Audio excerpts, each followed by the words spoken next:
اے مرد خدا تجھ کو وہ قوت نہیں حاصل، جا بیٹھ کسی غار میں اللہ کو کر یاد۔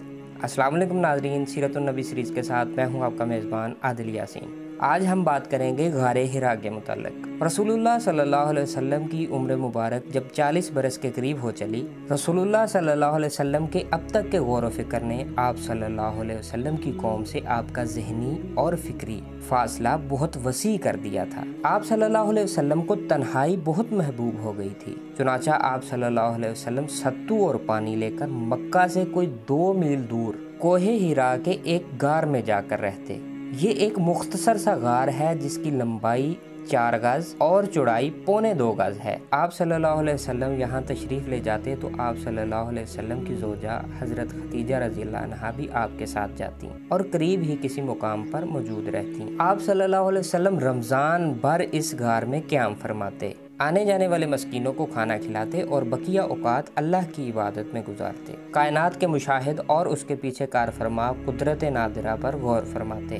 آپ صلی اللہ علیہ وسلم کو اپنی قوم کے شرکیہ عقائد اور واہیات تصورات سے بالکل اطمینان نہ تھا، لیکن آپ صلی اللہ علیہ وسلم کے سامنے کوئی واضح راستہ، معین طریقہ کار اور افراط و تفرید سے ہٹی ہوئی ایسی راہ موجود نہ تھی جس پر آپ اطمینان قلب کے ساتھ رواں دواں ہو سکتے۔ نبی صلی اللہ علیہ وسلم کی یہ تنہائی پسندی بھی دراصل اللہ کی تدبیر کا حصہ تھی۔ اس طرح اللہ آپ کو ایک کار عظیم کے لیے تیار کر رہا تھا۔ دراصل جس روح کے لیے بھی یہ مقدر ہو کہ وہ انسانی زندگی کے حقائق پر اثر انداز ہو کر ان کا رخ بدل ڈالے، اس کے لیے ضروری ہے کہ زمین کے مشاغل، زندگی کے شور اور لوگوں کے چھوٹے چھوٹے ہم و غم کی دنیا سے کٹ کر کچھ عرصہ الگ تھلگ اور خلوت نشین رہے۔ ٹھیک اسی سنت کے مطابق جب اللہ تعالیٰ نے رسول اللہ صلی اللہ علیہ وسلم کو امانت کبریٰ کا بوجھ اٹھانے، روئے زمین کو بدلنے اور خط تاریخ کو موڑنے کے لیے تیار کرنا چاہا تو رسالت کی ذمہ داری عائد کرنے سے 3 سال پہلے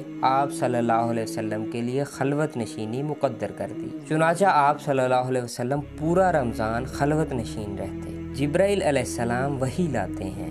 جب آپ صلی اللہ علیہ وسلم کی عمر مبارک 40 برس ہو گئی، یہی سن کمال ہے اور کہا جاتا ہے کہ یہی پیغمبروں کی بعثت کی عمر ہے، تو زندگی کے افق کے پار سے آثار نبوت جگمگانا اور چمکنا شروع ہو گئے۔ یہ آثار سچے خواب تھے۔ آپ صلی اللہ علیہ وسلم جو بھی خواب دیکھتے وہ روشن صبح کی طرح نمودار ہوتا۔ اسی حالت پر 6 ماہ کا عرصہ گزر گیا، جو مدت نبوت کا 46واں حصہ ہے اور کل مدت نبوت 23 برس ہے۔ اس کے بعد جب غار حرا میں خلوت نشینی کا 3 سال آیا تو اللہ تعالیٰ نے چاہا کہ روئے زمین کے باشندوں پر اس کی رحمت کا فیضان ہو، چنانچہ اس نے آپ صلی اللہ علیہ وسلم کو نبوت سے مشرف کیا اور حضرت جبریل علیہ السلام قرآن مجید کی چند آیات لے کر آپ صلی اللہ علیہ وسلم کے پاس تشریف لائے۔ ناظرین، اس ایپیسوڈ میں اتنا ہی، ملتے ہیں اگلی ایپیسوڈ میں، تب تک کے لیے اللہ حافظ۔